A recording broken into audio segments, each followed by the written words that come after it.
2023లో జరిగిన ఎలక్షన్స్‌లో బీజేపీ అనుకున్నన్ని సీట్లు సాధించిందా? అంటే ఖచ్చితంగా ఇవాళ బీఆర్ఎస్ ఒక ప్రభుత్వాన్ని 2 టర్మ్స్ చూసినాక భారతీయ జనతా పార్టీయే బీఆర్ఎస్‌కి ఒక ఆల్టర్‌నేటివ్ అండ్ ఒక మొమెంటమ్ కూడా క్రియేట్ అయింది.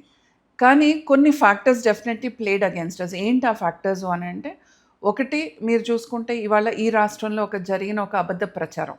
అది బీఆర్ఎస్, బీజేపీ ఒకటే అని చెప్పి కాంగ్రెస్ పార్టీ తీసుకెళ్ళిన ఒక అబద్ధ ప్రచారం అయితే, లేదు రెండోది కర్ణాటక ఎలక్షన్స్‌లో అక్కడ Bharatiya Janata party government form చేయకపోవటం, అక్కడ కాంగ్రెస్ పార్టీ ఫార్మ్ చేసి, దాని ఒక ఎఫెక్ట్ ఎంతో కొంత పక్క రాష్ట్రం ఉన్న మన దానిపైన కొంచెం పడ్డం.